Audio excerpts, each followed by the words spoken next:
ሰበር ዜና ሰራዊቱንም መንግስቱንም እናፈርሳለን ሲሉ የእስራኤሉ ጠቅላይ ሚኒስትር ዛቱ።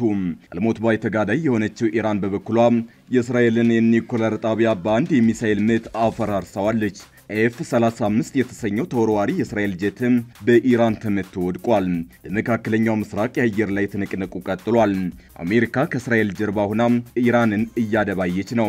ኢራን በቀጠናው ያሉ የአሜሪካ ዜጎች የጦር ሰፈሮችን ወይንም መሰረተ ልማቶችን ኢላማ ካደረገች የሚከተላት መዘዝ አስከፊ ነው ስትልም አሜሪካ አስጠንቅቃለች። የእስራኤል ኢራን ጦርነትን በተመለከተ የተሰሙ አዳዲስ መረጃዎችን አሰባስበናል። ከሚዲያ ጠፍተው የከረሙት ፕሬዝዳንት ሽመልስ አብዲሳ ያበጠውን ከባድ ጉድ ዘርግፈው ተከስተዋል። ሽመልስ የኦሮሞ አብዮት ስኬት ስላሉት ጉዳይ እስካሁን ያልተሰማ ሚስጥር ይፋ አድርገዋል። የኦሮሞ አብዮት ጠንሳሽ ጠቅላይ ሚኒስትር አብይ እንደሆኑም ይፋ አድርገዋል። ተሰሙታላችሁ። ከፋኖና የኦሮሞ ነጻነት ሰራዊት ጋር ባለፉት ዓመታት የተደረገው ውጊያ ቀላል አይደለም ሲሉ ፊልድ ማርሻሉ ተናገሩ። መከላከያ በክልሎች እያደረገ ያለውን ተልዕኮ በቅርቡ ያስረክባል ያሉም ሲሆን ፋኖንም ሸኔንም 90 በመቶ አጥፍተናቸዋል ብለዋል። በስፋት እንመለከተዋለን። በመፈንቅለ መንግስትና ሌሎች ወንጀሎች ተጠርጥረው ከቀናት በፊት ያለመከሰስ መብታቸው የተነሳው ባለስልጣን አዲስ ክስ ቀርቦባቸዋል። ከታጣቂ ኃይሎች ጋር እየተገናኙ ነው የሚል ክስም ቀርቦባቸዋል። በዜናችን ተካቷል። ጤና ይስጥልን ውድ የአንድ አፍታ ሚዲያ ቤተሰቦች፣ ሰላምታችን በያላችሁበት የዓለም ዳርቻ ይድረሳችሁ። ከአንድ አፍታ ለአሁኑ መደመጥ አለባቸው ያልናቸውን ዜናዎች ወደ እናንተ የምናደርስበት ሰዓት ላይ ተገኝተናል። አብራችሁን ትቆዩ ዘንድ ግብዣችን ነው።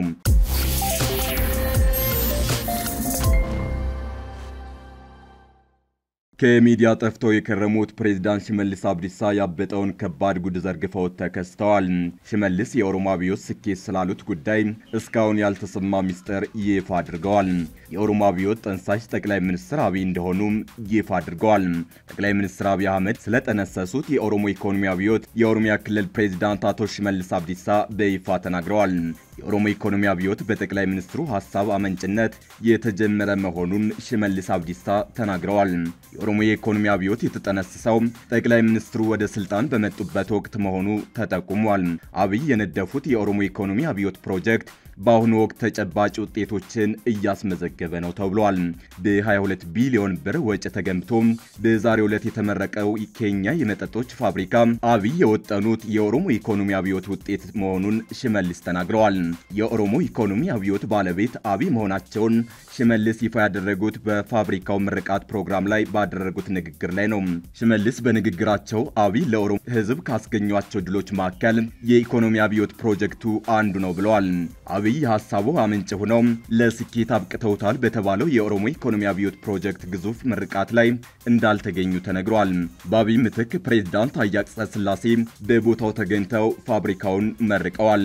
ወላቡ ኮንስትራክሽን፣ ኦዳ ትራንስፖርት፣ ኬኛ የግብርና ማሽነሪዎችና የማዕድን ውሃ ምርት በአብይ የተጠነሰሱ የኦሮሞ ኢኮኖሚ አብዮት ፕሮጀክቶች ናቸው ተብለዋል። ከኦሮሞ የኢኮኖሚ አብዮት ከአምስቱ ግዙፍ ፕሮጀክቶች አንደኛው የሆነው ኬኛ ቢራ በዓመት 3 ሚሊዮን ሄክቶሊትር እንደሚያመርት ተገልጿል። በጠቅላይ ሚኒስትሩ ሐሳብ አመንጭነት የተጀመረው የኦሮሞ ኢኮኖሚ አብዮት ፕሮጀክት ስኬታማ መሆኑን ሽመልስ ተናግረዋል። የኦሮሞ ኢኮኖሚ አብዮት ፕሮጀክት በፈተና ታጅቦ ለውጤት በቅቷል ያሉት ሽመልስ ስኬታማ ለማድረግ ጠንክረን እንሰራለን ብለዋል።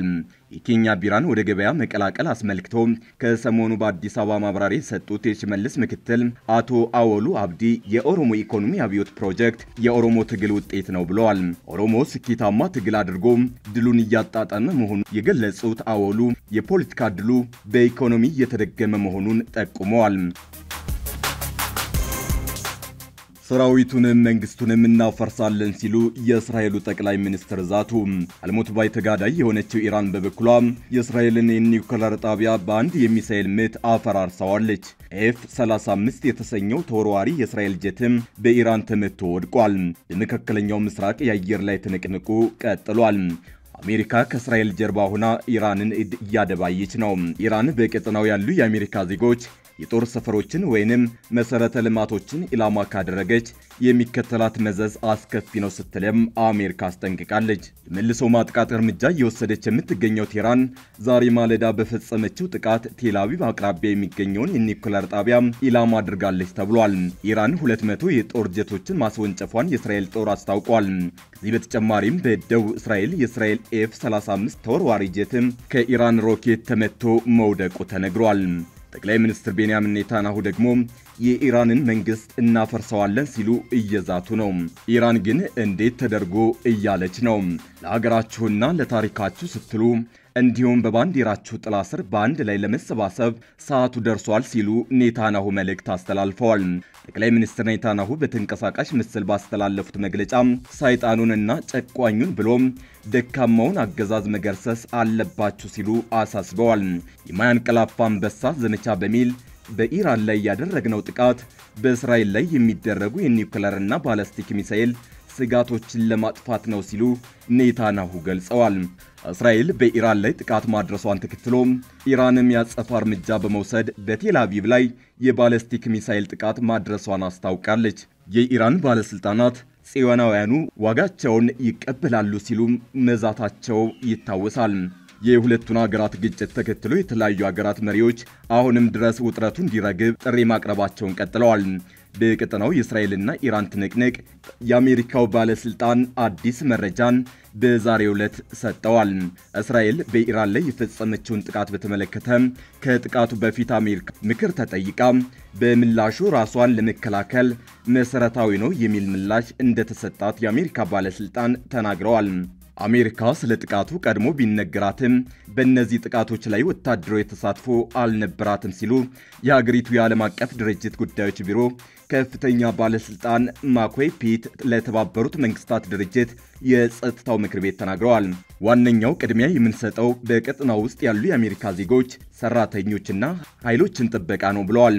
ኢራን በቀጠናው ያሉ የአሜሪካ ዜጎች የጦር ሰፈሮችን ወይንም መሰረተ ልማቶችን ኢላማ ካደረገች የሚከተላት መዘዝ አስከፊ ነው ሲሉም ተናግረዋል።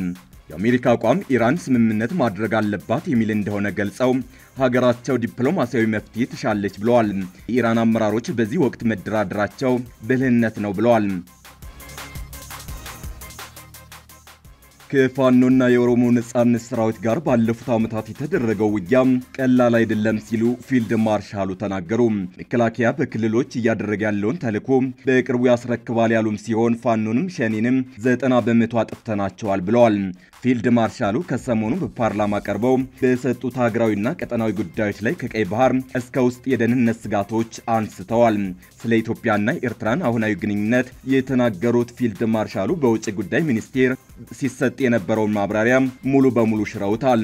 የኢትዮጵያ ውጭ ጉዳይ ሚኒስቴር የኢትዮ ኤርትራ ግንኙነት በመልካም ሁኔታ ላይ እንደሚገኝ መግለጹ ይታወሳል።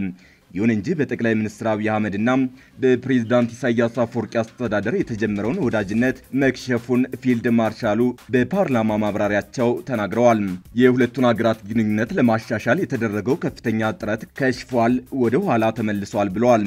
በአብይና ኢሳያስ ግንኙነት ላይ የተጀመረው የኢትዮ ኤርትራ ግንኙነት መስመር መበጠሱን ተከትሎ በኤርትራ በኩል መወራጨት መኖሩን ፊልድ ማርሻሉ ተናግረዋል። በኤርትራ በኩል ኢትዮጵያ ወደ ቀይ ባህር እንዳትገባ እንቅፋት የመሆን እንቅስቃሴ መኖሩን ጠቁመዋል።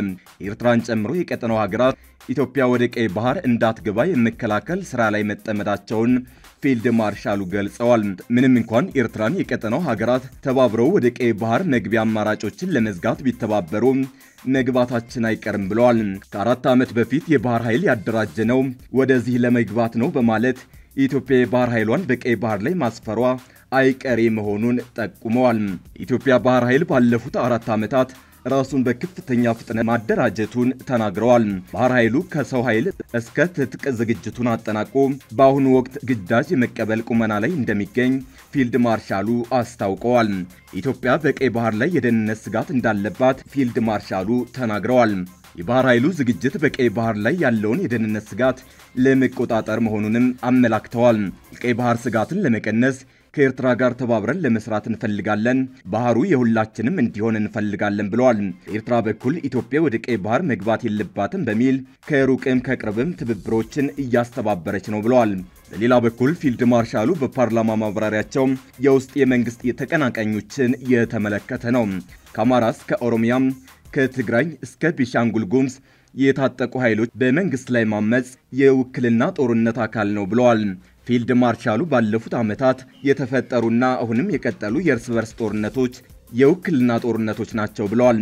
ከባድ ቢሆንም በጥንካሬ ተቋቁመነዋል ብለዋል። በአሁኑ ወቅት በአራቱም አቅጣጫ ያሉትን የታጠቁ ኃይሎች 90 በመቶ መመታታቸውን ፊልድ ማርሻሉ ተናግረዋል።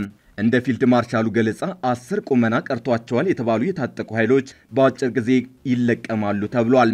መከላከያ በተለያዩ አካባቢዎች የወሰደውን ስምሪት በቅርብ ቀናት ውስጥ ለክልሎች የጸጥታ ኃይሎች እንደሚያስረክብ ተናግረዋል። ባለስልጣኑ ከታጠቁ ኃይሎች ጋር በመገናኘት ተከሰሱ። ያለመከሰስ መብታቸው ተነስቶ በቁጥጥር ስር የዋሉት የደህንነት ባለስልጣኑ ከመፈንቅለ መንግስት በተጨማሪ አዲስ ክስ ቀርቦባቸዋል። በመፈንቅለ መንግስት የተወነጀሉት የሲዳማ ክልል ሰላምና ጸጥታ ቢሮ ኃላፊ አቶ አለማየሁ ጢሞቴዎስ ከታጠቁ ኃይሎች ጋር ግንኙነት አላቸው ተብሏል። ባለስልጣኑ አስቀድሞ ከቀረበባቸው የመፈንቅለ መንግስትና ሌሎች ተደራራቢ ክሶች በተጨማሪ በቁጥጥር ስር ከዋሉ በኋላ ከታጠቁ ኃይሎች ጋር በመተባበር ተከሰዋል። ባለስልጣኑ ከታጠቁ ኃይሎች ጋር በመተባበር የተከሰሱት የተሰጣቸውን አቅጣጫ ባለመቀበላቸው በቁጥጥር ስር እንዲውሉ አድርጋለሁ ያለው የሲዳማ ክልል ብልጽግና ፓርቲ ጽህፈት ቤት ነው። አለማየሁ በሲዳማ ክልል መፈንቅለ መንግስት ለመፈጸም የተንቀሳቀሱት ከታጠቁ ኃይሎች ጋር መሆኑን ፓርቲው በጉዳዩ ላይ ባወጣው መግለጫ አስታውቋል። ፓርቲው በስም በግልጽ ጠቅሶ ካልጠራቸውና የሽብር አካላት ካላቸው ኃይሎች ጋር ግንኙነት ሲያካሂዱ እንደደረሰባቸው አመላክቷል። ምንም እንኳን ፓርቲው በስም ባይጠቅሳቸውም በአሁኑ ወቅት በግልጽ የሚታወቀው በአሸባሪነት የተፈረጀው ኃይል የኦሮሞ ነጻነት ሰራዊት ነው። በመንግስት አገላለጽ በተለምዶ ጸረ ሰላምና የሽብር ኃይሎች ተብለው የሚጠሩት በአመጽ ላይ የሚገኙት ሁሉም የታጠቁ ኃይሎች ናቸው። አለማየሁ ግንኙነት አድርገዋል የተባለው ከኦሮሞ ነጻነት ሰራዊት ጋር ይሁን ከአማራ ፋኖ ኃይሎች ጋር በውል የታወቀ ነገር የለም። የደህንነት ባለስልጣኑ የቀረበባቸው ክሶች ኮንትሮባንድ ንግድ፣ በህገ ወጥ መሳሪያ ዝውውር፣ ስልጣንን ያላግባብ መጠቀም፣ የክልል መንግስትን ግልበጣና ሌሎች መሰል ወንጀሎች መሆናቸውን ፓርቲው አስታውቋል። አለማየሁ በተከታታይ 2 ዓመታት በጥብቅ ዲሲፕሊን ተገምግመው በማስጠንቀቂያና በሂስ እንዲፈቱ መደረጋቸውን ፓርቲው ጠቁሟል።